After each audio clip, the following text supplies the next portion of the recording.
Hi, my name is Carol Rizzolo, and this is the first part in a series on teaching the Odyssey of Homer. So a little bit about me. I've taught these courses for several years now. I have a background, my doctorate is in mythology and depth psychology, which means that we really look at some of these ancient stories from the perspective of thousands of years ago. What can we learn? So we know that mythologies tend to be the stories of men. It's where the wisdom of the men is held and kept. So most mythologies are male-driven. There are often women in them, but they're often a bit player. So when we're looking at mythologies, sometimes we learn what's the best way to be a man on a battlefield, what's the right behavior, what's the right guest-host relationship. We'll learn about all sorts of things that our common human ancestors put into story as a way of teaching not only their own children and their civilizations and their families, but really these are the exquisite gifts that we have from antiquity. So for those of you who are saying, well, wait a minute, if the mythologies are the wisdom of the men, what about the wisdom of the women? Wisdom of women is in the fairy tales. Unfortunately, fairy tales are often viewed as stories for children. But actually we had in antiquity, so let's go back thousands of years, we can go back as much as 3,000 years, and we know that the wisdom of the women are home. They're weaving blankets, they're with their children, they're with the young boys and with the girls, and teaching them really what holds community together. So we have any number of fairy tales that teach that. An example of that might be the Cinderella story. The Cinderella story is the story of the envied and the envier.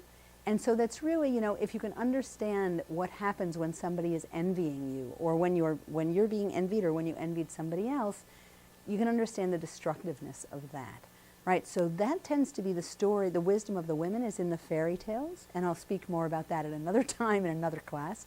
But for now, I'm going to stay with the mythology, and I'm going to be even more specific than that, and we're really going to be speaking about Homer's Odyssey. So Homer's Odyssey is believed to have, by scholars, to have been put down into kind of concretized as a single story sometime between 600 and 800 BC. It's referring back to the Trojan War.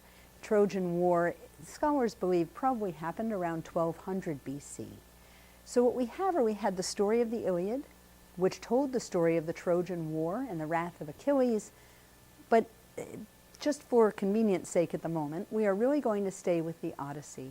The Odyssey is the story of the great Odysseus, the wily Odysseus, who we know his backstory a little bit from these other stories that kind of get added into other mythologies. We know bits and pieces of who is Odysseus. And Homer's Odyssey is Odysseus's story. So I'm going to use this book, and we will show that to you in a little while. The reason I particularly like this book, which is the translation by Robert Fagles, is because it's a little bit more poetic. It's a more modern translation. The older translations, it's available widely on the internet. You can download free translations. You can certainly get them from your local library. The older translations were quite literal, so they didn't necessarily capture the poetry of the stories or the lyrical nature of the stories. They really were more, here is a verbatim translation. They're kind of a dry read, and many of us had to read them sometime in high school, but they were pretty dry read. So the more modern translations really capture the idea that these stories were being sung by bards all around the region, and they would captivate audiences. Hundreds and thousands of people would listen to these bards traveling all around the Mediterranean region, singing and telling these stories. Interestingly, we tend to refer to the Odyssey as the Odyssey written by Homer, but we don't really know that there was a Homer. In fact, there's a lot of question about that and a lot of discussion. As it turns out, scholars tend to debate, is there a single Homer or are there many Homers? But what we do know is, once we put together all of the different versions of the Odyssey that are out and about and the different stories that kind of make it a whole story, we know that in all of these verses that are written down and what's translated coming forward tends to be a story brought forward and attributed to a man named Homer. Homer was a blind bard, a Homer who everyone believes did exist, and the one thing they can all agree on is that Homer was blind. So there's a lot of art about that, and I'm hoping to show you quite a bit of that. But we often have an image of a man strumming a lyre and kind of looking up heavenward for inspiration from the muses to tell the story, and to get the inspiration from the gods and from the divine. That's what they understood as to how is the story coming through the man to be told to the audience. So just sort of a sidebar comment about the muses. The way they come into being, so Zeus, we've got the primary god figure of the Olympian gods, and that is Zeus. And he mates with a woman, a goddess, named Mnemosyne. About the muses, because the muses were understood to be the inspiration for any poet of those ages. So we have Zeus, the primary god, who mates with Mnemosyne, the goddess of memory, the sacred goddess of memory. And they mate for 9 days in a row, and she gives birth to the 9 muses. The 9 muses would be Harmonia. They're where we get the name of music from, right? So we have the 9 muses, and they are really the muses of the arts and music and story and lyricism, that they are the divine, understood to be the divine inspiration. So anytime we read an epic, certainly from the time of the Greco-Roman era, it often begins with, "Oh, tell me, O muse, of the story," or "Sing to me, O muse." We're really accessing memory through these goddesses of the arts, through the muses. Okay, so we have Homer, who starts this off by saying, "Oh, tell me, O muse, of the story." And now we are about to hear this entirely wonderful story of what becomes of Odysseus. So we've had the Trojan War, and again, I'll teach a course on the Iliad, but so you can have a sense of what was that war, and maybe the thing to do is at least speak a little bit about it now. So the story of the Trojan War is that we have 12 kings all around the region in the Mediterranean. We have 12 kings, and they have all come together. There's the most beautiful woman in the land is Helen. And Helen is deciding, her father is deciding who should she marry. And there's this big competition between all of these kings of the area as to who is the best one for Helen to marry. And given that she is the most beautiful woman in all of the world, there's a question now of whoever wins this contest, will the other kings consider that marriage sacred, and will they uphold the promise to keep it sacred and to do anything for it? After all these competitions and the contests happen, Menelaus wins Helen, the most beautiful woman in the world, as his wife. The other kings are all together, and Odysseus, the king of Ithaca, says, "Okay, this is what we're going to need to do. We all need to make a promise to hold that marriage sacred. No matter what happens, we will all come together to fight for the sacred nature of that marriage." So they all go back to their places. They all live wherever they're living in their different kingdoms. And Menelaus is more than happy to go home and be with Helen, his beautiful wife. At some point, we have a wedding that happens. The wedding, so part of what happens with a lot of these stories in Greek mythology is we have several things happening in different places at different times. So for the moment, I need for you to just put Menelaus and Helen happily living over here as the king and queen, and all of the other kings have gone home. Meantime, we have a wedding occurring. The wedding is of King Peleus and Thetis. She's a sea nymph. It is a wonderful wedding. Everybody's been invited. It is an incredible celebration. There's a lot of artwork of the wedding of Peleus and Thetis. Peleus is spelled P-E-L-E-U-S. Certainly you can Google that. You can look it up in the library or in an art history book. There are tons of images, stunning images of the wedding of Peleus and Thetis. So they invite everybody to the wedding to celebrate, except one person. They don't invite Eris, E-R-I-S. She is the divine goddess of discord, and who wants discord in the marriage? So they don't invite her. But as all things happen, when you don't invite that person, they show up at the wedding. So Eris shows up. She's created a golden apple, she's got a golden apple. It's a golden apple of the Hesperides, which is a golden apple from the very ends of the earth. She is holding the golden apple. She puts a note on it that says, "To the fairest of them all." And she pitches this golden apple right into the middle of the wedding ceremony. And we have three goddesses who fight for it, because to the fairest of them all would be Athena, our goddess of tactical strategy. She's an incredible strategist. She's tactical. She's often mistaken as the goddess of war, but that's not the case. She's always in full armor, but she's not the goddess of war. She's actually extremely strategic. So we've got Athena. We have Hera, who is married to Zeus, and so she's kind of the queen of heaven. She's really the most high, but for her, marriage is absolutely sacred. She's understood to be the sacred goddess of marriage. And the third one is Aphrodite. Aphrodite, the most beautiful and the goddess of love. So the three goddesses in the middle of this wedding ceremony start tangling it up, trying to get this golden apple. And they all say, well, to the fairest of them all, that must be for me. But of course, who's going to decide this, right? I mean, any man or god in their right mind is not going to get in the middle of these three goddesses. They're all beautiful. They all have wonderful attributes. And so Peleus and Zeus, the king Peleus and the divine, kind of the supreme god of heavens, says, okay, listen, there is this guy named Paris. He's a shepherder.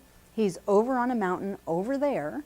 And if you three take the apple to him, we know that he will be able to judge this contest fairly, because he's been judging sheep and animals fairly forever. So we know he's young, he's virile, he's smart, he's a fair judge. You three goddesses, go to him with your apple and see who he chooses. Talk about another place where there's a ton of artwork. This is the judgment of Paris. He's usually imaged as a young, very beautiful young man in the peak of health, and these three gorgeous goddesses appear, and basically there's usually an apple in front of them. So what can they offer him? Each one is trying to get Paris's affection. So Hera says, if you choose me, you'll have dominion over everything. After all, I'm the queen of heaven, I'm married to Zeus, and I'll give you everything. And then Athena says, well, if you choose me, you'll win every war, every battle you ever enter into. You will always win. Marry wisdom and strategy, and that's us. Well, Aphrodite, the goddess of love, says, well, if you choose me, you get the most beautiful woman in the world. You get to choose. Who is the most beautiful woman in the world, and you want to marry her, she's yours. Well, you can imagine a mid-20s young man being offered the opportunity to have the wife as the most beautiful woman in the world. Paris chooses for Aphrodite. That sets up a lot of what we're going to be listening to as to who does Athena side with in the Trojan War, who does Hera side with in the Trojan War, and who does Aphrodite side with. So Paris says, oh, I know who I want, Helen of Troy. Well, Helen, not Helen of Troy. She's still Spartan at that point. Paris, it turns out, is a prince of Troy. He didn't know that. He was raised elsewhere outside of Troy under a different name. But he says, I want Helen. She's beautiful. She's actually the daughter of Zeus. She is a beautiful woman. And Aphrodite says, done. Go to Menelaus, go to Helen, go get her. So the problem here is that you have all of these kings who have agreed that they will all fight for the sanctity of the marriage of Helen to Menelaus. But Paris, this young kind of cocky guy, some painters paint this as the abduction and rape of Helen. Other painters paint it as Helen saying, yeah, baby, I am on my way. This guy is gorgeous, and I'm married to an old red-headed coot who's kind of, Menelaus is always described as kind of gruff and certainly not physically appealing. So Paris goes, he gets Helen, and Paris then takes her back to Troy. He now learns who he actually is. He learns he's the Prince of Troy. Aphrodite lets them know that, and Paris and Helen now go to Troy and find sanctity there with King Priam and Queen Hecuba. So they are in a walled city of Troy. So what's the problem here, right? The problem here is Menelaus is furious. He's been embarrassed. He's spurned. His brother Agamemnon says, well, we are going to lead the armies to fight against you, and we are going to go get Helen back. So all of the armies come together. So why do they care? They actually don't care. But what they do care about is their own honor. Their kleos, it's called, K-L-E-O-S.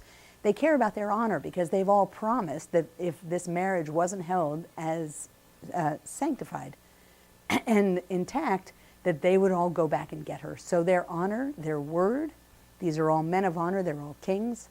So they now have to come.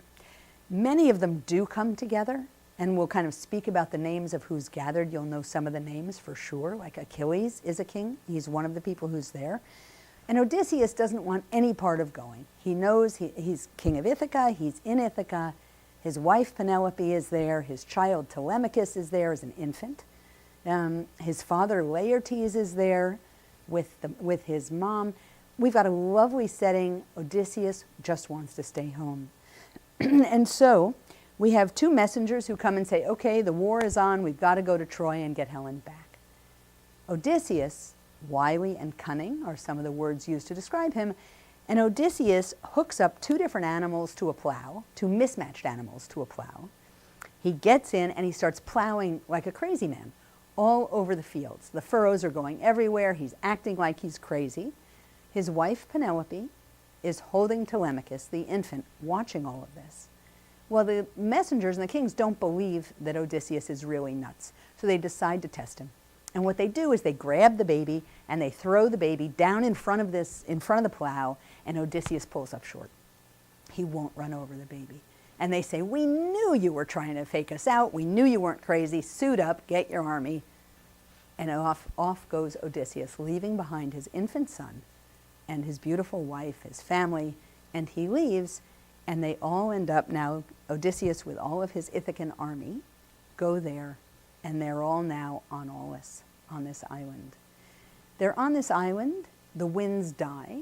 They can't actually, they're right across the straits from Troy, but they can't get there because the winds die. Turns out that they've angered the goddess. Agamemnon has angered the goddess. And in angering the goddess, they've angered Artemis. And in angering Artemis, Artemis says, okay, I'm going to kill all the wind. You guys are stuck there. Oh, well. And so Agamemnon and his brother Menelaus are together. Agamemnon's being given the role of commander over all of the Greeks. They're also called the Achaeans, but this is an entire amassed Greek army that's now going to go storm Troy. So they're all on Aulis. That's A-U-L-I-S.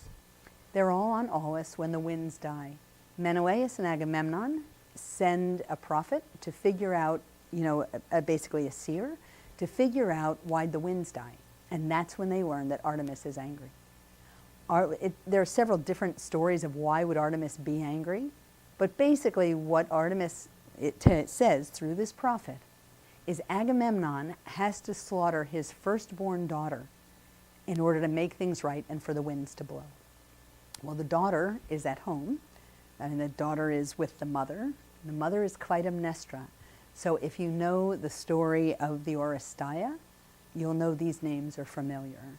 So Clytemnestra and Helen are actually sisters. They're half-sisters. Clytemnestra is born of a human man, a human father, where Helen is born of Zeus. But the mother is the same.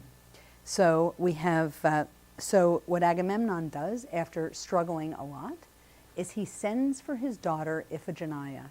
And this is another place where there's phenomenal artwork. Clytemnestra brings Iphigenia to Aulis, and it's all under a ruse. Agamemnon has said, oh, you're going to come and you're going to marry Achilles, prepare for a wedding. It's going to be wonderful. Everybody is here. It's going to be beautiful. Prepare your daughter for marriage. Well, what's actually happening is Clytemnestra does bring the daughter, and Agamemnon then explains why he's brought them here. So you might think Agamemnon is just being a creep, and he isn't really being lovely anyway, but what's happened is he's really struggling. Iphigenia is his favorite daughter, firstborn, everything is all about this beautiful daughter. But now the men are saying, listen, if you don't kill her, we're going to go get her and kill her because we're all ready to go to Troy. We're sitting here in Aulis. The goddess has told you to slaughter this girl. And so he's really up against a rock and a hard place. He can't go against all of the men who are there and all of the kings because they'll kill him and then they'll kill her. And so there's, again, a lot of artwork about his sad struggle. But ultimately, Iphigenia, who is about the age of Isaac, of Abraham and Isaac, Iphigenia is somewhere around 12. Clytemnestra does bring her. They learn the real reason is that Iphigenia is to be sacrificed. Iphigenia at first begs for forgiveness, says, no, no, no, don't do this to me. And then she says, I am going to do this for my country. I will go ahead with it. If this is what will help the Greeks, I'll do it. And she bravely walks up to the altar. She gets to the altar. All of the men in the military, all of these army, they can't tolerate this. Achilles is angry because he's been the ruse as to why is she coming. It was sort of this ruse of a marriage to Achilles. But Iphigenia walks up to the altar. All of the men put their head down. They hear the chop come down. They look up. Iphigenia has disappeared, and there's a stag there in her place. She's been rescued by Artemis. There are several plays that kind of tell the story of Iphigenia at Aulis, and then Iphigenia at Taurus, of what becomes of her. But she's been rescued by Artemis, the goddess. It's a very similar story, interestingly, to Abraham and Isaac, that the child is not sacrificed. Suddenly the winds pick back up again, and all of the armies take off, and they take off for Troy to get Helen back. That's why Helen is referred to as the face that launched 1,000 ships, because we have all of these ships now leaving Aulis, heading for Troy. I'm going to stop there, and we will pick up on the other side of that. Thanks.